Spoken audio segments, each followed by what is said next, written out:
ನಮಸ್ಕಾರ ಎಲ್ಲ ಪ್ರೀತಿಯ ಜ್ಞಾನದರ್ಶನ ಯೂಟ್ಯೂಬ್ ಚಾನಲ್ನ ವೀಕ್ಷಕರಿಗೆ.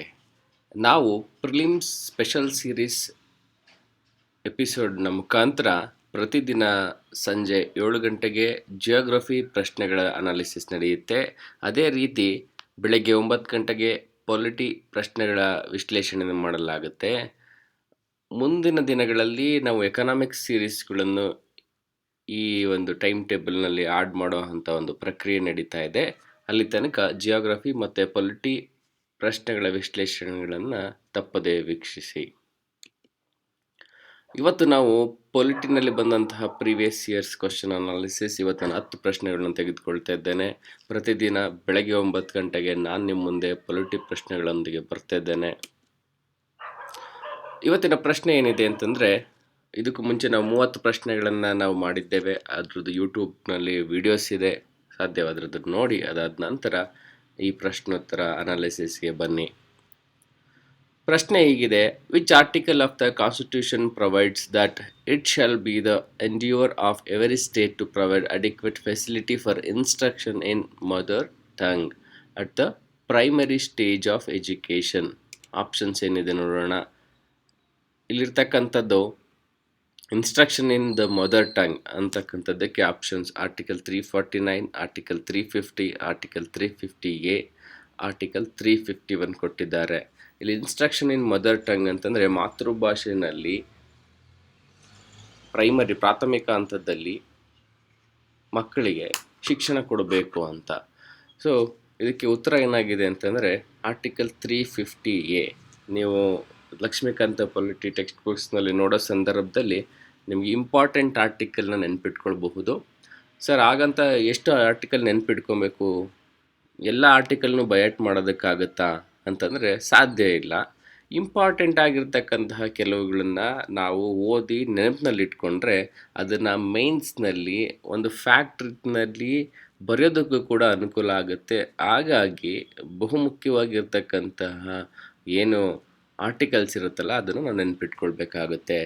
ಇವತ್ತಿಗೆ ಏನಾದರೂ ಇದು ಇನ್ಸ್ಟ್ರಕ್ಷನ್ ಇನ್ ಮದರ್ ಟಂಗ್ ಅಂತಕ್ಕಂಥದ್ದು ಏನಾದರೂ ಕಂಟೆಂಪ್ರರಿ ಆಗಿದೆಯಾ ಅಂತ ಪ್ರಶ್ನೆ ಕೇಳಿದರೆ ಹೌದು, ಕಂಟೆಂಪ್ರರಿ ಆಗಿದೆ. ಯಾಕೆ ಅಂತಂದರೆ, ಉದಾಹರಣೆಗೆ ಇತ್ತೀಚೆಗೆ ನಾನು ಹಳೆಯ ವಿಡಿಯೋದಲ್ಲೂ ಕೂಡ ಹೇಳಿದೆ, ಆಂಧ್ರ ಪ್ರದೇಶನಲ್ಲಿ ಏನು ಮಾಡಿದ್ದಾರೆ ಅಂತಂದರೆ ಪ್ರಾಥಮಿಕ ಶಿಕ್ಷಣದಲ್ಲೂ ಕೂಡ ಏನು ತೆಲುಗು ಮಾತಾಡ್ತಾ ಇದ್ರಲ್ಲ, ತೆಲುಗು ಮೀಡಿಯಮ್ ಇತ್ತಲ್ಲ, ತೆಲುಗು ಮೀಡಿಯಮ್ನ ತೆಗೆದಾಕಿ ರಿಪ್ಲೇಸ್ ಮಾಡಿ ಇಂಗ್ಲೀಷ್ ಮೀಡಿಯಮ್ ಮಾಡಿದ್ದಾರೆ ಆಂಧ್ರ ಪ್ರದೇಶದಲ್ಲಿ.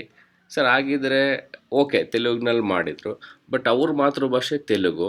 ಆರ್ಟಿಕಲ್ 350A ಹೇಳುತ್ತೆ instruction in the mother tongue has to be in the primary stage of ಎಜುಕೇಷನಲ್ಲಿ ಇರಬೇಕು ಅಂತ. ಬಟ್ ಆದರೆ ಇಲ್ಲಿಲ್ಲ. ಅದೇ ರೀತಿ ಇನ್ನೊಂದು ಸಮಸ್ಯೆ ಉಂಟಾಗಿತ್ತು ಗಡಿ ಭಾಗದಲ್ಲಿ. ಉದಾಹರಣೆ ಕರ್ನಾಟಕದಲ್ಲೂ ಕೂಡ ತಮಿಳ್ ಮಾತನಾಡೋರಿಗೆ ತಮಿಳ್ ಶಾಲೆಗಳಿದೆ, ಆಮೇಲೆ ಕೇರಳದಲ್ಲಿ ಕನ್ನಡ ಶಾಲೆಗಳಿದೆ. ಅದೇ ರೀತಿ ತೆಲುಗುನಲ್ಲೂ ಕೂಡ ಅಂದರೆ ಆಂಧ್ರ ಪ್ರದೇಶದಲ್ಲೂ ಕೂಡ ಕನ್ನಡ ಮಾತನಾಡೋ ಶಾಲೆಗಳಿದ್ದು, ಅಲ್ಲೇ ಇರ್ತಕ್ಕಂತಹ ತೆಲುಗು ಮೀಡಿಯಮ್ನ ತೆಗೆದ್ಮೇಲೆ ಕನ್ನಡ ಮೀಡಿಯಮ್ದಲ್ಲಿ ಶಿಕ್ಷಣ ಕೊಡ್ತಾರಾ? ಕೊಡೋದಿಲ್ಲ ಅಲ್ವಾ? ಸೊ ಇದು ಆರ್ಟಿಕಲ್ನ ಉಲ್ಲಂಘನೆ ಆಗುತ್ತೆ. ಹೌದು, ಇದು ಖಂಡಿತವಾಗಿಯೂ instruction in the mother tongue 350A ಉಲ್ಲಂಘನೆ ಆಗ್ತಾ ಇದೆ. ಅದು ಕೋರ್ಟ್ನಲ್ಲಿದೆ. ನೋಡೋಣ ಅದ್ರದ್ದು ಮುಂದಿನ ದಿನಗಳಲ್ಲಿ ಯಾವ ರೀತಿ ಅದನ್ನು ತೀರ್ಪು ಬರುತ್ತೆ ಅಂತ. ಸೊ ಆರ್ಟಿಕಲ್ 350A ನೋಡ್ಕೊಳ್ಳಿ. A mere reading of article 350A of the constitution would show that it casts a duty on every state and every local authority within the state to provide adequate facilities for instruction in the mother tongue and the primary stage of education to children belonging to the linguistic minority groups. ಅಂದರೆ ಇಲ್ಲಿ ಭಾಷಾ ಅಲ್ಪಸಂಖ್ಯಾತರಿಗೆ ಅವರದೇ ಆದಂತಹ ಭಾಷೆಯಲ್ಲಿ primary ಪ್ರಾಥಮಿಕ ಹಂತದಲ್ಲಿ ಶಿಕ್ಷಣ ಪಡೆಯುವ ಒಂದು ಹಕ್ಕನ್ನು ನಮ್ಮ ಸಂವಿಧಾನ ಕೊಟ್ಟಿದೆ ಅನ್ನೋದನ್ನು ತಿಳ್ಕೋಬಹುದಾಗಿದೆ. ಮುಂದಿನ ಪ್ರಶ್ನೆಗೆ ಹೋಗೋಣ. Which one of the following duties is not performed by the CAG? ಇಲ್ಲಿ ವಿದ್ಯಾರ್ಥಿಗಳೇ ನಾವು ನೋಡಬೇಕಾಗಿರೋದು ಇಂಪಾರ್ಟೆಂಟ್ ಏನು ಅಂದರೆ, ಫಸ್ಟ್ ಪ್ರಶ್ನೆ ಓದೋ ಸಂದರ್ಭದಲ್ಲಿ ನಾವು CAGದು ಡ್ಯೂಟೀಸು ಏನು ಅಂತ ಗೊತ್ತಿರುತ್ತೆ. That is not important. ಇಲ್ಲಿ ಒಂದು ಕೀವರ್ಡ್ ಇದೆ, ನಾಟ್ ಅಂತ ಇದೆ, ನಾಟ್ ಪರ್ಫಾರ್ಮ್ಡ್ ಬೈ. ಸೊ ಇದನ್ನು ಸರಿಯಾಗಿ ಓದಬೇಕು. ಸಾಮಾನ್ಯವಾಗಿ ಏನಾಗುತ್ತೆ, ಫಸ್ಟ್ ಪ್ರಶ್ನೆ ನಾವು ನೋಡ್ಬಿಡ್ತೀವಿ, ನಾಟ್ ಅನ್ನೋದು ಕರೆಕ್ಟಾಗಿ ನೋಡಿರೋದಿಲ್ಲ. To audit and report on all expenditure from the consolidated fund of India. First option ಏನಿದೆ ಎ. ಹೌದಲ್ವಾ, ಇದು ಮಾಡ್ತಾರೆ ಅಂತ ಅಂದ್ಬಿಟ್ಟು ನೇರವಾಗಿ ನಾವು ಹೋಗಿ ಎ ಆಪ್ಷನ್ನ ಹಾಕ್ಬಿಡ್ತೇವೆ. ಯಾಕೆಂತಂದರೆ ನಾವು ಕೇಳ್ತಿರ್ತಕ್ಕಂಥದ್ದು ನಾಟ್ ಪರ್ಫಾರ್ಮ್ಡ್ ಯಾವುದನ್ನು ಮಾಡೋದಿಲ್ಲ ಅಂತ. ಎ ಆಪ್ಷನ್ ಕರೆಕ್ಟ್ ಇದೆ, ಅಂದರೆ ಮಾಡ್ತಾರೆ ಅಂತ. To audit reports on all expenditure from the contingency funds and public accounts, ಇದನ್ನು ಕೂಡ ಮಾಡ್ತಾರೆ. ಸೊ ಅವಾಗ ನೆನಪಾಗುತ್ತೆ, ನೀವು ಬಬಲ್ ಮಾಡಿದ್ಮೇಲೆ ಅಯ್ಯೋ ಸೆಕೆಂಡ್ನೇ ಆಪ್ಷನ್ನು ಕೂಡ ಮಾಡ್ತಾ ಇದ್ದಾರೆ ಅಂದರೆ ಸೆಕೆಂಡ್ನೇ ಆಪ್ಷನ್ನು ಕೂಡ ಕರೆಕ್ಟಾಗಿದೆ. ಇಲ್ಲೋ ಪ್ರಶ್ನೆ ಸರಿಗೋದಿಲ್ವಾ, ಅದಕ್ಕೋಸ್ಕರ ನೀವು ಸ್ವಲ್ಪ ಆತರ ಪಡಬಾರ್ದು. ಎಕ್ಸಾಮಿನೇಷನ್ಸ್ನಲ್ಲಿ ಪ್ರೆಷರ್ ಜಾಸ್ತಿ ಇರ್ತದೆ. ಸೊ ನಾಟ್ ಅಂತಕ್ಕಂಥದ್ದನ್ನ ಸರಿಯಾಗಿ ಓದಬೇಕಾಗತ್ತೆ. ಅದಾದ ನಂತರ ಮೂರನೇದು ನೋಡಿ, trading, manufacturing and loss of accounts, ಇದನ್ನು ಈ ಕಾರ್ಯನ ಮಾಡೋದಿಲ್ಲ. ನೀವು ಲಕ್ಷ್ಮೀಕಾಂತ್ ಟೆಕ್ಸ್ಟ್ ಬುಕ್ಸ್ನಲ್ಲಿ ಹೋದರೆ ಈ ಸಿ ಎ ಜಿದು ಡ್ಯೂಟೀಸ್ ಅವ್ರು ಏನೇನು ಅವ್ರು ಆಡಿಟ್ ಮಾಡ್ತಾರೆ ಅನ್ನೋದನ್ನು ಒಂದು ಕಡೆ ಕೊಟ್ಟಿದ್ದಾರೆ. ಅದನ್ನೊಂದು ಕಡೆ ಸರಿಯಾಗಿ ನೋಡ್ಕೊಳ್ಳಿ, ಏಕೆಂದರೆ ಸಿ ಎ ಜಿ ಮೇಲೆ ಪ್ರಶ್ನೆಗಳು ಬರ್ತಾ ಇರ್ತದೆ. ಸೊ ಇಲ್ಲಿ ಉತ್ತರ ಏನು ಅಂತಂದರೆ ಈ ಡ್ಯೂಟಿನ ಮಾಡೋದಿಲ್ಲ. ಸೊ ಇದು ಉತ್ತರ ಆಗುತ್ತೆ. ಸೊ ಮುಂದಿನ ಪ್ರಶ್ನೆಗೆ ಹೋಗೋಣ. 33ನೇ ಪ್ರಶ್ನೆ. The supreme court of India tenders advice to the president on a matter of law or fact. ಈ ಪ್ರಶ್ನೆನ ಐ ಥಿಂಕ್ ನಾವು ಕಳೆದ ನಮ್ಮ ವಿಡಿಯೋದಲ್ಲಿ ಬಂದಿತ್ತು ಇದೇ ರೀತಿಯಾದಂತಹ ಪ್ರಶ್ನೆ. ಇಲ್ಲೇನೂ ಇಲ್ಲ, ಸುಪ್ರೀಂ ಕೋರ್ಟ್ ಆಫ್ ಇಂಡಿಯಾ ಯಾವಾಗ ಪ್ರೆಸಿಡೆಂಟಿಗೆ ಅಡ್ವೈಸ್ ಮಾಡ್ತದೆ ಅಂತ ಆನ್ ಇಟ್ಸ್ ಓನ್ ಇನಿಷಿಯೇಟಿವ್, ಸ್ವಯಂ ಪ್ರೇರಿತವಾಗಿ ಸುಪ್ರೀಂ ಕೋರ್ಟ್ ಏನಾದರೂ ಮಾಡ್ತದ? ಇಲ್ಲ. ಅಥವಾ only if he seeks such advice, ಅಂದರೆ ಪ್ರೆಸಿಡೆಂಟ್ ಅಂದರೆ ಕೇಳಿದಾಗ ಮಾಡ್ತದ? Only if the matter relates to the fundamental rights of the citizens. ಏನಾದರೂ ಮೂಲಭೂತ ಹಕ್ಕುಗಳಿಗೆ ಸಂಬಂಧಪಟ್ಟಿದ್ದು, ಫಂಡಮೆಂಟಲ್ ರೈಟ್ಸಿಗೆ ಸಂಬಂಧಪಟ್ಟ ಸಂದರ್ಭದಲ್ಲಿ ಮಾತ್ರ ಸುಪ್ರೀಂ ಕೋರ್ಟ್ ಏನಾದರೂ ಅಡ್ವೈಸ್ ಕೊಡ್ತದ? Only if the issue poses a threat to the unity and integrity of the country. Only ಇಂಥ ಸಂದರ್ಭದಲ್ಲಿ ಏನಾದರೂ ಕೊಡ್ತದ ಅಂತ ಕೇಳಿದಾಗ ಸುಪ್ರೀಂ ಕೋರ್ಟ್ ಆಫ್ ಇಂಡಿಯಾ ಸಾಮಾನ್ಯವಾಗಿ ಪ್ರೆಸಿಡೆಂಟ್ ಕೇಳಿದರೆ ಓನ್ಲಿ ಇಫ್ ಈ ಸೀಕ್ ಸಚ್ ಅಡ್ವೈಸ್ ಅಂತ ಸಂದರ್ಭದಲ್ಲಿ ಮಾತ್ರ ಸುಪ್ರೀಂ ಕೋರ್ಟ್ ಸಜೆಷನ್ಸ್ನ ಕೊಡ್ತದೆ. ಆಮೇಲೆ ಇದಕ್ಕೆ ಪ್ರೆಸಿಡೆಂಟ್ ಇರ್ತಕ್ಕಂಥವರು ಸುಪ್ರೀಂ ಕೋರ್ಟಿಗೆ ಲಾ ಬಗ್ಗೆ ಏನಾದರೂ ಸಜೆಷನ್ಸ್ನ ಕೇಳಿದರೆ, ಸಲಹೆಗಳನ್ನು ಕೇಳಿದಾಗ ಸುಪ್ರೀಂ ಕೋರ್ಟ್ ಅದಕ್ಕೆ ಕೊಡಲೇಬೇಕಾ ಅಂತ ನಿಮಗೊಂದು ಡೌಟ್ ಇರುತ್ತೆ. ಯಾಕೆಂದರೆ president is the first citizen of the country. ಇಂಥ ಸಂದರ್ಭದಲ್ಲಿ ಪ್ರೆಸಿಡೆಂಟು ಸುಪ್ರೀಂ ಕೋರ್ಟಿಗೆ ಕೇಳಿದರೆ, ಸಲಹೆಗಳನ್ನ ಕೇಳಿದರೆ ಕೊಡಲೇಬೇಕಾ ಅಂದರೆ ಸುಪ್ರೀಂ ಕೋರ್ಟಿಗೆ ಮ್ಯಾಂಡೇಟ್ರಿನಾ ಅಂತ ಏನಾದ್ರು ಕೇಳಿದರೆ ಇಲ್ಲ. ಸೊ ಅದನ್ನು ನಾವು ಇಲ್ಲಿ ನೋಡೋಣ. ಆರ್ಟಿಕಲ್ 143ನಲ್ಲಿ ಇದನ್ನು ಮೆನ್ಷನ್ ಮಾಡಿದೆ. ಪ್ರೆಸಿಡೆಂಟು ಸುಪ್ರೀಂ ಕೋರ್ಟ್ನ ಕೇಳೋದಕ್ಕೆ ಅವಕಾಶ ಇದೆ, ಕೇಳ್ತಾರೆ. ಆದರೆ ನಮ್ಮ ಸುಪ್ರೀಂ ಕೋರ್ಟ್ಗೆ ಅವ್ರಿಗೊಂದು ಅವಕಾಶ ಇದೆ, ಅವರಿಗೆ ಇದಕ್ಕೆ ಅಡ್ವೈಸ್ ಕೊಡಬಹುದು ಅಂತ ಅಂದರೆ ಕೊಡಬಹುದು, ಇಲ್ಲದೆ ಹೋದರೆ it is not A mandatory ಅಂತಕ್ಕಂಥದ್ದನ್ನು ನಾವು ತಿಳ್ಕೋಬಹುದು. ಮುಂದಿನ ಪ್ರಶ್ನೆಗೆ ಹೋಗೋಣ. Which one of the following statements correctly describes the 4th schedule of the constitution of India? ಸ್ನೇಹಿತರೆ, ನಾನು ನಿಮಗೆ ಬಹಳಷ್ಟು ಬಾರಿ ಹೇಳಿದ್ದೇನೆ, ಈ ಪೊಲಿಟಿನಲ್ಲಿ ನಾವು ಹೊಸ್ದಾಗಿ ಏನೂ ಬರೋದಿಲ್ಲ. ಈ ಸ್ಕೆಡ್ಯೂಲ್ ಬಗ್ಗೆ ಬರ್ತಿರ್ತಕ್ಕಂಥದ್ದು ಇದು 3ನೇ ವಿಡಿಯೋ ನಂದು. ಸುಮಾರು ಒಂದು 3-4 ವರ್ಷದ್ದು ಮಾಡಿದ್ದೇವೆ. ಇದು 4ನೇ ಬಾರಿ ಬರ್ತಾಯಿದೆ ಸ್ಕೆಡ್ಯೂಲ್ ಬಗ್ಗೆನೇ. ಅದಕ್ಕೋಸ್ಕರ ನೀವು ಕಳೆದ ವಿಡಿಯೋಗಳನ್ನೇನಾದರೂ ನೋಡಿದರೆ ನೀವೇನು ಮಾಡಬೇಕು ಅಂತಂದರೆ ಸ್ಕೆಡ್ಯೂಲ್ 1ರಿಂದ 12 ತನಕ ಸಾಧ್ಯವಾದಷ್ಟು ಅಷ್ಟನ್ನು ಜ್ಞಾಪಕ ಇಟ್ಕೊಂಡಿರಬೇಕು. ಸ್ಕೆಡ್ಯೂಲ್ 1 ಅಂತಂದರೆ ಸ್ಟೇಟ್ಸ್ ಬಗ್ಗೆ, 2 ಅಂತಂದ್ರೇನು, 3 ಅಂತಂದ್ರೇನು, 4 ಅಂತಂದ್ರೇನು, ಅಪ್ ಟು 12 ತನಕ ಗೊತ್ತಿರಬೇಕು ವಿತ್ ಡೀಟೇಲ್ಸು. ಇಲ್ಲಿ ಈ ಸಣ್ಣ ಆದಂಥ ಎಫರ್ಟ್ಸು, ಇದೇನು ಎಕ್ಸ್ಟ್ರಾ ನೀವೇನು ಕರೆಂಟ್ ಅಫೇರ್ಸ್ ಓದಬೇಕು ಅಂತ ಇಲ್ಲ, ಇರ್ತಕ್ಕಂಥದ್ದನ್ನು ಕರೆಕ್ಟಾಗಿ ಓದ್ಕೊಳ್ಳಿ. ಪ್ರಿಯಾಂಬಲ್ನ ಕರೆಕ್ಟಾಗಿ ಓದಬೇಕು, ಸ್ಕೆಡ್ಯೂಲ್ಸ್ನ ಕರೆಕ್ಟಾಗಿ ಓದಬೇಕು. ನಾನು ಹೋಗ್ತಾ ಇನ್ನು ಮುಂದಿನ ದಿನಗಳಲ್ಲಿ ಹೇಳ್ತೀನಿ ಹೇಗೆ ಹೆಚ್ಚೆಚ್ಚು ಅಂಕಗಳನ್ನ ಸರಿಯಾದ ಕ್ರಮದಲ್ಲಿ ತೆಗೆದುಕೊಳ್ಳೋದು ಅಂತ. ಇಲ್ಲಿ ನಾವು ಮಿಸ್ಟೇಕ್ಸ್ ಮಾಡೋದಲ್ಲಿ ಯಾವುದೋ ಒಂದು ಕರೆಂಟ್ ಅಫೇರ್ಸನ್ನು ಭೂತದ ಹಿಂದೆ ನಾವು ಓಡಿ ಏನಾಗುತ್ತೆ, ಬೇಸಿಕ್ಸ್ನಲ್ಲಿ ನಾವು ಮಿಸ್ಟೇಕ್ಸ್ ಮಾಡೋದಕ್ಕೆ ಹೋಗ್ತಾ ಇರ್ತೇವೆ. ಸೊ 4th ಸ್ಕೆಡ್ಯೂಲ್ ಏನು ಹೇಳುತ್ತೆ? Option A, it leads the distribution of powers between the union states. No, it contains the languages listed in the constitution. Language ಯಾವುದು ಸ್ಕೆಡ್ಯೂಲು? ಲ್ಯಾಂಗ್ವೇಜ್ ಸ್ಕೆಡ್ಯೂಲ್ ಯಾವುದು ಉತ್ತರ ಮಾಡಿ ಕೆಳಗಡೆ. It contains the provisions regarding the administration of tribal areas. ಇದು schedule, ಬೇಗ ಮಾಡಿ ಕೆಳಗಡೆ ನೀವು ಕಮೆಂಟ್ ಬಾಕ್ಸ್ನಲ್ಲಿ ಬೇಗ ಮಾಡಬೇಕು. It allocates the seats in the councils of states. This is the ಸರಿಯಾದ ಉತ್ತರ. ಅದಕ್ಕೋಸ್ಕರ ನೀವೆಲ್ಲ ಸ್ಕೆಡ್ಯೂಲ್ಸ್ ನಿಮ್ಮ ಬಾಯಿನಲ್ಲಿತ್ತು ಅಂತಂದರೆ ಬೇಗ, it doesn't even take 10 to 20 seconds. ಆ ಕಾರಣಕ್ಕೋಸ್ಕರ ಈ ಥರದ ಪ್ರಶ್ನೆಗಳನ್ನು ಸರಿಯಾದ ರೀತಿಯಲ್ಲಿ ಓದೋದ್ರ ಮುಖಾಂತರ ಸರಿಯಾದ ಕ್ರಮದಲ್ಲಿ ಈ ಸ್ಕೆಡ್ಯೂಲ್ಸ್ಗಳನ್ನ ನೆನ್ಪಿಟ್ಕೊಂಡ್ರೆ ನಿಮಗೆ ಸರಳವಾಗಿ 2 ಅಂಕಗಳು ಬರ್ತದೆ. So in what way does the Indian parliament exercise control over the administration? ಅಂದರೆ ಪಾರ್ಲಿಮೆಂಟು ಅಡ್ಮಿನಿಸ್ಟ್ರೇಷನ್ ಮಾಡಲಿ, ಎಕ್ಸಿಕ್ಯೂಟಿವ್ ಮೇಲೆ ಯಾವ ರೀತಿ ಪಾರ್ಲಿಮೆಂಟು, ಇದನ್ನು ಮೊನ್ನೆ ಇನ್ನೊಂದು ಕಳೆದ ಬಾರಿ ಇದೇ ರೀತಿಯಾದಂಥ ಪ್ರಶ್ನೆ ಬಂದಿತ್ತು. ಅಲ್ಲಿ ಎಕ್ಸಿಕ್ಯೂಟಿವ್ಸ್ನ ಯಾವ ರೀತಿ ಕಂಟ್ರೋಲ್ ಮಾಡ್ತಾರೆ ಅಂತ. ಇಲ್ಲಿ ಪಾರ್ಲಿಮೆಂಟು ಅಡ್ಮಿನಿಸ್ಟ್ರೇಷನ್ ಯಾವ ರೀತಿ ಕಂಟ್ರೋಲ್ ಮಾಡುತ್ತೆ ಅಂತ. Through parliamentary committees, through consultative committees of various ministries, consultative committees, parliamentary committees, by making the administrators send periodic reports, by compelling the executive to issue writs. ಇಲ್ಲಿ ಸಾಮಾನ್ಯವಾಗಿ parliamentary committees ನೀವು ನೋಡ್ತಾ ಇರ್ತೀರಾ. ಇತ್ತೀಚೆಗೆ ಕರ್ನಾಟಕದಲ್ಲೂ ಕೂಡ ಒಂದು ಸ್ಥಾಯಿ ಸಮಿತಿ ಏನು ಕೋವಿಡ್ ಟೈಮ್ನಲ್ಲಿ ಖರೀದಿ ಮಾಡಿರ್ತಕ್ಕಂಥದ್ದನ್ನು ಸರಿನೋ ತಪ್ಪು ಅಂತ ಚೆಕ್ ಮಾಡಬೇಕು ಅಂತೇಳಿ ಅಡ್ಮಿನಿಸ್ಟ್ರೇಷನ್ಗೆ ಒಂದು ಕರೆಯನ್ನು ಕೊಡುತ್ತೆ. ಅದೇ ರೀತಿ ಪಾರ್ಲಿಮೆಂಟ್ರಿದು ಕಮಿಟೀಸ್ ಇರುತ್ತೆ, ಅವು ಅಡ್ಮಿನಿಸ್ಟ್ರೇಷನ್ಸ್ನ ಈವನ್ CAGನೂ ಕೂಡ ಕರೆದು ಕೇಳುವಂಥ ಇದೆ. ಕೆಲವೊಮ್ಮೆ ಡಿಮಾನಿಟೈಸೇಷನ್ ಆದ ಸಂದರ್ಭದಲ್ಲಿ ಅಂದಿನ RBI ಗವರ್ನರ್ ಆಗಿರ್ತಕ್ಕಂಥ ಉರ್ಜಿತ್ ಪಾಟೀಲ್ನ ಒಂದು ಕಮಿಟಿ ಕರೀತೆ. ಆ ಕಮಿಟಿ ಹೆಸರೇನು ಅಂತ ನೀವು ಹೇಳಬೇಕಾಗುತ್ತೆ. ಆ ಕಮಿಟಿ ಉರ್ಜಿತ್ ಪಟೇಲ್ನ ಕರೆದು ಎನ್ಕ್ವೈರಿ ಮಾಡುತ್ತೆ, ಯಾವ ರೀತಿ ನೀವು ಇದನ್ನು ಮಾಡಿದ್ದೀರಾ, ಸರಿಯಾದ ಕ್ರಮಗಳನ್ನು ತೆಗೆದುಕೊಂಡಿದ್ದೀರಾ, ಜನರಿಗೆ ಸಮಸ್ಯೆ ಆಗ್ತಾ ಇದೆಯಾ, ಈ ರೀತಿಯಾದ ಪ್ರಶ್ನೆಗಳನ್ನು ಅವ್ರ ಮುಂದೆ ಇಟ್ಟು ಅಡ್ಮಿನಿಸ್ಟ್ರೇಟ್ನ ಈ ಥರದ ಪಾರ್ಲಿಮೆಂಟ್ರಿ ಕಮಿಟೀಸ್ಗಳು ಕಂಟ್ರೋಲ್ ಮಾಡೋದಕ್ಕೆ ಒಂದು ಅವಕಾಶ ಇದೆ. ಇದಕ್ಕೆ ಉತ್ತರ ಪಾರ್ಲಿಮೆಂಟ್ರಿ ಕಮಿಟೀಸ್. ಮುಂದಿನ ಪ್ರಶ್ನೆ, consider the following statements about the minorities in India. ಇದು ಮೈನಾರಿಟೀಸ್ ಇನ್ ಇಂಡಿಯಾ, ಇದು ಪ್ರಶ್ನೆ ಹಳೇದಾಗಿದೆ, 2001ರಲ್ಲಿ ಬಂದಿರತಕ್ಕಂಥದ್ದು. ಹಾಗಾಗಿ ಇಲ್ಲಿರ್ತಕ್ಕಂಥ ಸ್ಟೇಟ್ಮೆಂಟು ಆನ್ಸರ್ ಬಗ್ಗೆ ನಮಗೆ ಹೆಚ್ಚಿನ ಗಮನ ಅವಶ್ಯಕತೆ ಇಲ್ಲ.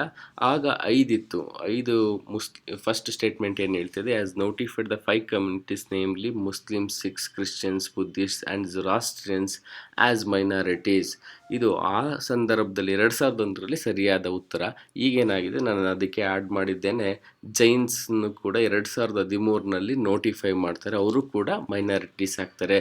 ಇದ್ರ ಬೇಸ್ನಲ್ಲೇ ಕರ್ನಾಟಕದಲ್ಲಿ ವೀರಶೈವ ಅಥವಾ ಲಿಂಗಾಯತ ಅದನ್ನು ಒಂದು ಧರ್ಮ ಅಂತ ಕನ್ಸಿಡರ್ ಮಾಡಬೇಕು ಅನ್ನೋ ಹೋಗೋ ಸಂದರ್ಭದಲ್ಲಿ ಜೈನ್ಸಿಗೆ ಮೈನಾರಿಟಿ ಸ್ಟೇಟಸ್ ಕೊಟ್ಟಂತಹ ಒಂದು ಪ್ರಕರಣನ ಹಿಡ್ಕೊಂಡು ಅವರು ಅಡ್ವೊಕೇಟ್ ಮಾಡ್ತಾಯಿದ್ರು.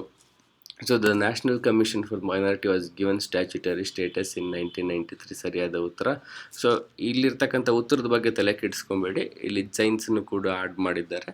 ಸೊ ಅದನ್ನು ನಾವು ಕಂಟೆಂಪ್ರರಿಯಾಗಿ ನೋಡಬೇಕಾಗುತ್ತೆ. The smallest religious minority in India Zoroastrians. Zoroastrians ಅಂದರೆ ಯಾರು?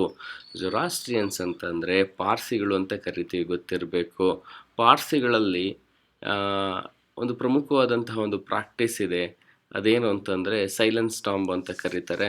ಅವರು ಯಾರಾದರೂ ತೀರ್ಕೊಂಡ್ರೆ ಅಥವಾ ಸತ್ತೋದ್ರೆ ಅವರು ಹೆಣಗಳನ್ನು ಸುಡೋದಿಲ್ಲ, ಅವ್ರನ್ನ ತೆಗೆದುಕೊಂಡು ಒಂದು ಪ್ಲೇಸಸ್ ಇರುತ್ತೆ, ಪ್ರಿಸರ್ವ್ಡ್ ಪ್ಲೇಸಸ್ಸು, ಆ ಪ್ಲೇಸಸ್ಸಲ್ಲಿ ಹಾಕ್ತಾರೆ. ಅದಾದ ನಂತರ ಅಲ್ಲಿ ಹದ್ದುಗಳು ಬಂದು ತಿಂತದೆ. ಈ ಹದ್ದುಗಳು ಅಂತಂದರೆ ಈಗಲ್ಸ್, ಅದ್ರ ಬಗ್ಗೆ ನಮಗೆ ಒಂದು ಪ್ರಶ್ನೆಗಳು ಎಕಾಲಜಿನಲ್ಲಿ ಬರ್ತದೆ. ಅದು ಕೂಡ ಸಂಖ್ಯೆ ಕ್ಷೀಣಿಸ್ತಾ ಇತ್ತು. ಯಾಕೆ ಕ್ಷೀಣಿಸ್ತಾ ಇತ್ತು ಅಂತಂದರೆ ಹಸುಗಳಿನಲ್ಲಿ ಅಥವಾ ಡೈರಿ ಫಾರ್ಮಿಂಗ್ನಲ್ಲಿ ಬಳಸ್ತಕ್ಕಂಥ ಯಾವುದೋ ಒಂದು ಟ್ಯಾಬ್ಲೆಟು ಅಥವಾ ಇಂಜೆಕ್ಷನ್ನು, ಅದ್ರ ಕಾರಣದಿಂದಾಗಿ ಏನು ರಿಲಿಜಿಯಸ್ ಮೈನಾರಿಟಿಯವ್ರದ್ದು ಒಂದು ಕಲ್ಚರಲ್ ಪ್ರಾಕ್ಟೀಸಿಗೆ ಒಂದು ಧಕ್ಕೆ ಬರುವಂಥ ಕಾರಣ ಆಗಿತ್ತು. ಯಾಕಂತಂದರೆ ಇಲ್ಲಿ ಹೆಣಗಳನ್ನು ಹಾಕಿದ ಸಂದರ್ಭದಲ್ಲಿ, ಶವಗಳನ್ನು ಹಾಕಿದ ಸಂದರ್ಭದಲ್ಲಿ ಹದ್ದುಗಳು ಬಂದು ತಿನ್ನಬೇಕಾಗಿತ್ತು. ಹದ್ದುಗಳೇನೇ ಇಲ್ಲ ಅಂತ ಅಂದರೆ ಸೊ ಇವ್ರದ್ದು ಕಲ್ಚರಲ್ ಪ್ರಾಕ್ಟೀಸಿಗೆ ಸಮಸ್ಯೆ ಆಗ್ತಾಯಿತ್ತು. ಇಲ್ಲಿ ಬಳಸ್ತಾ ಇದ್ದಂತಹ ಏನು ಒಂದು ಮೆಡಿಸಿನ್ ಇದೆಯಲ್ಲ, ಆ ಮೆಡಿಸಿನ್ ಹೆಸರು ಯಾರಿಗಾದರೂ ಗೊತ್ತಿದ್ರೆ ಹೇಳಿ, ಇಲ್ಲ ಅಂತಂದರೆ ನಾವು ಎಕಾಲಜಿ ಕ್ಲಾಸಸ್ ಮಾಡೋ ಸಂದರ್ಭದಲ್ಲಿ ಅದಕ್ಕೆ ವಿಸ್ತಾರವಾಗಿ ಹೇಳ್ತೇವೆ ನಾವು. ಮುಂದಿನ statement, the constitution of India recognise and protects religious and linguistic minorities. ಹೌದು, ಕರೆಕ್ಟು. ನೀವು ಆರ್ಟಿಕಲ್ 29 ಮತ್ತು 30 ನೋಡಿದರೆ ಕೇವಲ ನಮಗೆ ರಿಲಿಜಿಯಸ್ ಮೈನಾರಿಟೀಸ್ ಅಷ್ಟೇ ಅಂತಲ್ಲ, ಲಿಂಗ್ವಿಸ್ಟಿಕ್ ಮೈನಾರಿಟೀಸ್ ಮತ್ತು ಕಲ್ಚರು, ಸ್ಕ್ರಿಪ್ಟು, ಅದನ್ನೆಲ್ಲ ನಾನು ಕಳೆದ ಬಾರಿನೇ ಕೆಲವು ಪ್ರಶ್ನೆಗಳಲ್ಲಿ ನಾವು ನೋಡಿದ್ದೇವೆ. ಇಲ್ಲಿ ಉತ್ತರದ ಬಗ್ಗೆ ಜಾಸ್ತಿ ತಲೆ ಕೆಡಿಸ್ಕೊಳ್ಳೋ ಅವಶ್ಯಕತೆ ಇಲ್ಲ. ಎಲ್ಲ ಸ್ಟೇಟ್ಮೆಂಟ್ ನಾನು ಹೇಳಿದ್ದು ಗೊತ್ತಾಗಿದೆ. ಜೊರಾಸ್ಟ್ರಿಯನ್ಸ್ ಅಂದರೆ ಪಾರ್ಸಿಗೆ ಬಂದಂತಹ ಏನು ಕಲ್ಚರಲ್ ಪ್ರಾಕ್ಟೀಸು. ಆಮೇಲೆ ಜಿಯೋ ಪಾರ್ಸಿ ಅಂತೇಳಿ ಅಲ್ಲಿ ಏನಾಗ್ತಿದೆ ಅಂತಂದರೆ, ಜೊರಾಸ್ಟ್ರಿಯನ್ಸಲ್ಲಿ ಪಾರ್ಸಿ ಕಮ್ಯುನಿಟಿನಲ್ಲಿ ಯಾರು ಫೇಮಸ್ ಇದ್ದಾರೆ ಅಂತಂದರೆ ಜೇಮ್ಸ್ ಶೆಡ್ಜಿ ಟಾಟಾ ಇದ್ದಾರಲ್ಲ, ಅವರು ಕೂಡ ಪಾರ್ಸಿ ಸಮುದಾಯಕ್ಕೆ ಸಂಬಂಧಪಟ್ಟಂಥವರು. ಇಲ್ಲಿ ಒಂದು ಕಲ್ಚರಲ್ ಪ್ರಾಕ್ಟೀಸು, ಅದನ್ನು ಕೂಡ ನಾನು ನಿಮ್ಮಲ್ಲಿ ಡಿಸ್ಕಸ್ ಮಾಡಿದೆ. ಇಲ್ಲಿ ಏನಾಗ್ತಿದೆ ಅಂತಂದರೆ, fertility rate has been decreasing, ಅಂದರೆ ಅಲ್ಲಿ ಜನಸಂಖ್ಯೆ ಗ್ರೋತ್ ಆಗ್ತಾ ಇಲ್ಲ. ಅದಕ್ಕೋಸ್ಕರ ಜಿಯೋ ಮೊಬೈಲ್ ಅಲ್ಲ, ಜಿಯೋ ಪಾರ್ಸಿ ಅಂತ ಹೇಳಿ ಒಂದು ಸ್ಕೀಮ್ನ ತೆಗೆದುಕೊಂಡು ಬಂದಿದ್ದಾರೆ ಮೈನಾರಿಟೀಸ್ ಡಿಪಾರ್ಟ್ಮೆಂಟಿಂದ. ಅಂದರೆ ಅವ್ರಿಗೆ ಅವೇರ್ನೆಸ್ ಕ್ರಿಯೇಟ್ ಮಾಡಿ ಸ್ವಲ್ಪ ಜನಸಂಖ್ಯೆ ಕ್ಷೀಣಿಸ್ತಾ ಇದೆ ಅನ್ನೋದ್ರ ಬಗ್ಗೆ ಕುರಿತು ಮಾಡುವಂಥದ್ದು. ಮುಂದಿನ ಪ್ರಶ್ನೆಗೆ ಹೋಗೋಣ. Consider the following statements regarding high courts in India. ಇದು ಹೈಕೋರ್ಟ್ಸ್ ಪ್ರಶ್ನೆ, ಇದು ಕೂಡ ಮತ್ತು ಹಳೆಯ ಪ್ರಶ್ನೆ ಆಗಿರುತ್ತೆ. ಇಲ್ಲಿರ್ತಕ್ಕಂಥ ಸ್ಟೇಟ್ಮೆಂಟ್ಗಳು ಅತಿ ಮುಖ್ಯ ಆಗಿರ್ತದೆ. 2001 ಆ ಸಂದರ್ಭದಲ್ಲಿ ಟೋಟಲ್ 18 ಹೈಕೋರ್ಟ್ಸ್ ಇತ್ತು. ಬಟ್ ಈಗ ಎಷ್ಟಿದೆ ಯಾರಿಗಾದ್ರೂ ಗೊತ್ತಿದ್ರೆ ಹೇಳಬೇಕು. 23 ಹೈಕೋರ್ಟ್ಸ್ ಇದೆ. ಅದನ್ನು ಮುಂದಿನ ಸ್ಲೈಡ್ನಲ್ಲಿ ನಾವು ನೋಡೋಣ. 3 of them have jurisdiction over more than one state. 3 of them over more than one state. ಸರಿಯಾದ ಉತ್ತರ ಅದು. No union territory has a high court of its own. No union territory ಅಂದರೆ ಡೆಲ್ಲಿ ಹೈಕೋರ್ಟ್ ಇದೆಯಲ್ವಾ, ಡೆಲ್ಲಿನಲ್ಲಿ ಹೈಕೋರ್ಟ್ ಇದ್ಮೇಲೆ ಈ ಪ್ರಶ್ನೆ ಏನಾಗುತ್ತೆ, ಈ ಸ್ಟೇಟ್ಮೆಂಟ್ ಏನಾಗುತ್ತೆ, no union territory has a high court of its own. ಈ ಸ್ಟೇಟ್ಮೆಂಟು ರಾಂಗ್ ಆಗುತ್ತೆ. ಅದಾದ ನಂತರ 4ನೇ ಸ್ಟೇಟ್ಮೆಂಟ್ ಹೋಗೋಣ. Judges of the high court hold office till the age of 62. ಇದು ಸರಿಯಾದ ಸ್ಟೇಟ್ಮೆಂಟು, ಇದು ತಪ್ಪಾಗಿದೆ ಸ್ಟೇಟ್ಮೆಂಟು. ಅದಾದ ನಂತರ ಹೈಕೋರ್ಟ್ ಜಡ್ಜಸ್ಗೆ ಸ್ಯಾಲ್ರಿ ಯಾಕೆ ಕೊಡೋರು ಯಾರು? ಪ್ರಶ್ನೆ, ಹೈಕೋರ್ಟ್ ಜಡ್ಜಸ್ಗೆ ಸ್ಯಾಲ್ರಿ ಕೊಡೋರು ಯಾರು? ಸ್ಟೇಟ್ ಕನ್ಸಾಲಿಡೇಟೆಡ್ ಫಂಡ್ ಆಫ್ ಇಂಡಿಯಾದಿಂದ ಬರ್ತದ ಅಥವಾ ಸೆಂಟರ್ದು ಕೇಂದ್ರ ಸರ್ಕಾರದಿಂದ ಏನಾದರೂ ಬರ್ತದ? ಪ್ರಶ್ನೆ, ಇದಕ್ಕೆ ಉತ್ತರ ಏನು ಅಂತಂದರೆ, ಹೈಕೋರ್ಟ್ ಜಡ್ಜ್ ಅವ್ರಿಗೆ ಸಂಬಳ ಕೊಡ್ತಕ್ಕಂಥದ್ದು ಸ್ಟೇಟ್ ಕನ್ಸಾಲಿಡೇಟೆಡ್ ಫಂಡ್ ಆಫ್ ಇಂಡಿಯಾದಿಂದ. ಆದರೆ ಹೈಕೋರ್ಟ್ ಜಡ್ಜಸ್ಗಳಿಗೆ ಏನು ಪೆನ್ಷನ್ ಕೊಡ್ತಾರಲ್ಲ, ಈ ಪೆನ್ಷನ್ ಬರ್ತಕ್ಕಂಥದ್ದು ಕನ್ಸಾಲಿಡೇಟೆಡ್ ಫಂಡ್ ಆಫ್ ಇಂಡಿಯಾ. ಇದು ಜ್ಞಾಪಕ ಇರಬೇಕು. ಇಲ್ಲಿ ಜ್ಞಾಪಕ ಇರಬೇಕಾಗಿರೋದೇನು, ಸ್ಯಾಲ್ರಿ ಕೊಡ್ತಕ್ಕಂಥದ್ದು ರೆಸ್ಪೆಕ್ಟಿವ್ ಸ್ಟೇಟ್ಸ್ನಿಂದ, ಆದರೆ ಪೆನ್ಷನ್ ಕೊಡ್ತಕ್ಕಂಥದ್ದು ಕನ್ಸಾಲಿಡೇಟೆಡ್ ಫಂಡ್ ಆಫ್ ಇಂಡಿಯಾದಿಂದ. ಸೊ ಒಟ್ಟಾಗಿ ಟೋಟಲ್ ಎಷ್ಟು ಹೈಕೋರ್ಟ್ಸ್ ಇದೆ ಅನ್ನೋದನ್ನು ಕೂಡ ನಾನು ಪಟ್ಟಿ ಮಾಡಿದ್ದೇನೆ. ಅದು ಯಾಕೆ ಪ್ರಶ್ನೆ ಬಂತು ಅಂತಂದರೆ, ಉದಾಹರಣೆಗೆ ನೋಡಿ, ಈ ಪ್ರಶ್ನೆ ಬಂದಿದ್ದು 2001ರಲ್ಲಿ. ಏನಕ್ಕೆ ಬಂದುಬಿಡುತ್ತೆ ಸುಮ್ಮನೆ, ಸರ್ ಎಷ್ಟು ಹೈಕೋರ್ಟ್ ಇದೆ? ಈ ಪ್ರಶ್ನೆ ಏನಕ್ಕೆ ಕೇಳಿದರು ಅಂತಂದರೆ, ಇವತ್ತಿಗೂ ಈ ಪ್ರಶ್ನೆ ಏನಕ್ಕೆ ಪ್ರಸ್ತುತ ಅಂತಂದರೆ, ಇತ್ತೀಚೆಗೆ ತೆಲಂಗಾಣ ಮತ್ತು ಹೈದರಾಬಾದ್ಗೆ ಸಪರೇಟಾಗಿ ಹೈಕೋರ್ಟ್ಗಳನ್ನ ಕೊಡಲಾಗಿದೆ. ಆ ಕಾರಣದಿಂದ ಹೈಕೋರ್ಟ್ ಬಗ್ಗೆ ಸ್ವಲ್ಪ ನಾವು ತಿಳ್ಕೊಳ್ಳೋದು ಸನ್ನಿಹಿತ ಅಂತ ನಾನು ಹೇಳೋದಕ್ಕೆ ಬಯಸ್ತೇನೆ. ನೋಡಿ, 2000ನೇ ಇಸ್ವಿದಲ್ಲಿ ಹೊಸ 3 ಹೈಕೋರ್ಟ್ಸ್ಗಳು ಬರುತ್ತೆ. ಆ ಕಾರಣಕ್ಕೋಸ್ಕರ 2001ರಲ್ಲಿ ಪ್ರಶ್ನೆ ಬರುತ್ತೆ. ಈ ಪ್ರಶ್ನೆಗಳನ್ನ ಗೆಸ್ ಮಾಡೋ ಅಂಥದ್ದು ಏನು ದೊಡ್ಡ ಮಹಾವಿದ್ಯೆ ಅಲ್ಲ. ಹಾಗಾಗಿ 2018-19ರಲ್ಲಿ ಕೂಡ 2019ರಲ್ಲಿ ತೆಲಂಗಾಣ ಮತ್ತು ಆಂಧ್ರ ಪ್ರದೇಶದಲ್ಲಿ ಹೊಸ ಹೈಕೋರ್ಟ್ಗಳಾಗಿದೆ. ಹಾಗಾಗಿ ಹೈಕೋರ್ಟ್ ಬಗ್ಗೆ ಸ್ವಲ್ಪ ನಾವು ತಿಳ್ಕೋಬೇಕು. ಸರ್ ಅದು ಇದೇ ಪ್ರಶ್ನೆ ಬರಬೇಕು ಅಂತ ಏನಿಲ್ಲ. ಈಗ ನಾನು ಹೇಳಿದ್ನಲ್ಲ, ಹೈಕೋರ್ಟ್ಸ್ ಜಡ್ಜಸ್ನ ಯಾವ ರೀತಿ ಸೆಲೆಕ್ಷನ್ ಮಾಡ್ಕೊಳ್ತಾರೆ, ಅಥವಾ ಹೈಕೋರ್ಟ್ ಜಡ್ಜಸ್ಗೆ ಸಂಬಳ ಯಾವ ರೀತಿ ಕೊಡ್ತಾರೆ, ಯಾರು ಕೊಡ್ತಾರೆ, ಆಮೇಲೆ ಹೈಕೋರ್ಟ್ ಸುಪ್ರೀಂ ಕೋರ್ಟ್ ಜಡ್ಜಸ್ಗೆ ಸ್ಯಾಲ್ರೀಸ್ ಬರುತ್ತಲ್ಲ, ಈ ಸ್ಯಾಲ್ರಿನ ವೋಟನ್ನು ಅಕೌಂಟ್ ಮಾಡ್ತಾ ಅಥವಾ ಈ ಸ್ಯಾಲ್ರೀಸ್ನ ಯಾರು ಕೊಡ್ತಾರೆ ಅಂತ ನಾನು ಹೇಳಿದ್ದಾಯಿತು. ಅದಾದ ನಂತರ ಇದು ಯಾವ ಸ್ಕೆಡ್ಯೂಲ್ನಲ್ಲಿ ಬರ್ತದೆ, ಸ್ಕೆಡ್ಯೂಲ್ಸ್ ಇದೆಯಲ್ಲ ಸ್ಯಾಲ್ರಿ ಅಂತ ಎಲ್ಲ, ಅದು ಆ ಸ್ಕೆಡ್ಯೂಲ್ಸ್ ಯಾವುದು ಅನ್ನೋದನ್ನು ಕೂಡ ನಾವು ನೆನ್ಪಿಟ್ಕೋಬೇಕಾಗುತ್ತೆ. ಸೊ ಒಟ್ಟು ಟೋಟಲ್ 23 ಹೈಕೋರ್ಟ್ಸ್ ಇದೆ. ಅಲ್ಲಿ ಇನ್ನೊಂದು ಸ್ಟೇಟ್ಮೆಂಟ್ ನೋಡಿದ್ವಿ, ಒಂದು ಹೈಕೋರ್ಟು ಒಂದಕ್ಕಿಂತ ಹೆಚ್ಚು ಸ್ಟೇಟು, ಯೂನಿಯನ್ ಟೆರಿಟರಿ ಅಲ್ಲ, ಒಂದಕ್ಕಿಂತ ಹೆಚ್ಚು ಸ್ಟೇಟ್ನಲ್ಲಿ ತನ್ನ ಕಾರ್ಯಭಾರ ಮಾಡ್ತಾ ಇದೆ ಅನ್ನೋದನ್ನು ನಾವು ನೋಡ್ತಾ ಹೋಗಬೇಕು. ಅಂತಂದರೆ ಇಲ್ಲಿ ಮಹಾರಾಷ್ಟ್ರ ಇದೆ, ಬಾಂಬೆ ಹೈಕೋರ್ಟ್ ಮಹಾರಾಷ್ಟ್ರ ಸ್ಟೇಟ್ ಇದೆ, ಗೋವನ್ನು ಕೂಡ ಸ್ಟೇಟ್ ಇದೆ. ಸೊ ಒಂದು ಸ್ಟೇಟು ಬಾಂಬೆ ಹೈಕೋರ್ಟು ಒಂದಕ್ಕಿಂತ ಹೆಚ್ಚಿನ ಸ್ಟೇಟ್ನಲ್ಲಿ ಕಾರ್ಯನಿರ್ವಹಿಸುತ್ತೆ ಅಂತ. ಸೊ ಅದೇ ರೀತಿ ಗುವಾಹಟಿ ಹೈಕೋರ್ಟು, ಅಸ್ಸಾಂ ಇದೆ, ನಾಗಾಲ್ಯಾಂಡ್, ಇವೆಲ್ಲ ಸ್ಟೇಟ್ಸ್, ಹಾಗಾಗಿ ಇದು ಎರಡನೇದಾಗುತ್ತೆ. ಒಡಿಶಾ ಇದೆ, ರಾಜಸ್ಥಾನ, ಮಧ್ಯಪ್ರದೇಶ, ಅದಾದ ನಂತರ ಕೇರಳ, ಗುಜರಾತು. ಅದಾದ ನಂತರ ಇನ್ನೊಂದು 1975ನಲ್ಲಿ ಬಂದಂಥದ್ದು ಚಂಡೀಗಢ ಹೈಕೋರ್ಟು ಪಂಜಾಬ್ ಮತ್ತು ಹರಿಯಾಣ ಸ್ಟೇಟ್ಗಳಿಗೆ ಸಂಬಂಧಿಸಿದಂದರೆ 3 ಹೈಕೋರ್ಟು ಒಂದಕ್ಕಿಂತ ಹೆಚ್ಚು ರಾಜ್ಯಗಳಲ್ಲಿ ಕಾರ್ಯನಿರ್ವಹಿಸುತ್ತೆ. ಅಂದರೆ ಅವು ಅಲ್ಲಿರ್ತಕ್ಕಂತಹ ಏನು ಜ್ಯೂರಿಸ್ಟಿಕ್ಷನ್ಸ್ ಲಿಮಿಟ್ ಇರುತ್ತಲ್ಲ ಅದನ್ನು ಅದು ನೋಡ್ಕೊಳ್ಳುತ್ತೆ ಅನ್ನೋದನ್ನು ನಾವು ತಿಳ್ಕೊಬಹುದಾಗುತ್ತೆ. ಅದ್ರ ಜೊತೆಗೆ ಕೆಲವೊಮ್ಮೆ ಪ್ರಶ್ನೆಗಳನ್ನ ಕೇಳ್ಬೋದು. ಕೆಲವೊಂದು ಯೂನಿಯನ್ ಟೆರಿಟರೀಸ್ ಇದೆ, ಈ ಯೂನಿಯನ್ ಟೆರಿಟರೀಸ್ದು ಜ್ಯೂರಿಸ್ಟಿಕ್ಷನ್ನು ಯಾವ ಹೈಕೋರ್ಟಿಗೆ ಹೋಗುತ್ತೆ ಅನ್ನೋದನ್ನು, ಉದಾಹರಣೆಗೆ ಅಂಡಮಾನ್ ಆ್ಯಂಡ್ ನಿಕೋಬಾರ್ದು ಕೋಲ್ಕತ್ತಾಗೆ ಹೋಗುತ್ತೆ, ಕೋಲ್ಕತ್ತಾ ಅಥವಾ ಕಲ್ಕತ್ತಾ ಅಂತ ಏನು ಕರಿತೀವಲ್ಲ ಅಲ್ಲಿಗೆ ಹೋಗುತ್ತೆ. ಅದೇ ರೀತಿ ಲಕ್ಷದ್ವೀಪದ್ದು ಕೇರಳಗೆ ಹೋಗ್ತದೆ. ಈ ರೀತಿಯಾಗಿ ನಾವು ನೋಡ್ಕೋಬೇಕಾಗುತ್ತೆ. ಮುಂದಿನ ಪ್ರಶ್ನೆ, the consultative committees of members of parliament for railway zone is constituted by the president of India, ministry of railways, ministry of parliamentary affairs, ministry of transport. ಇದಕ್ಕೆ ಸರಿಯಾದ ಉತ್ತರ ಮಿನಿಸ್ಟ್ರಿ ಆಫ್ ಪಾರ್ಲಿಮೆಂಟರಿ ಅಫೇರ್ಸ್. ಮುಂದಿನ ದಿನಗಳಲ್ಲಿ ಈ parliamentary affairs ministry ಇದರಲ್ಲಿ ತುಂಬ important. ಯಾಕೆ ಅಂತಂದರೆ ರಾಜ್ಯಸಭಾ ಲೋಕಸಭಾದಲ್ಲಿ ನಡೀತಕ್ಕಂತಹ ಏನು ಡೇ ಟು ಡೇ ಬಿಸ್ನೆಸ್ ಇರ್ತದಲ್ಲ ಆ ಬಿಸ್ನೆಸ್ನ ನೋಡ್ಕೊಳ್ಳೋವಂತಹ ಒಂದು ಮಿನಿಸ್ಟ್ರಿ ಆಗಿರುತ್ತೆ.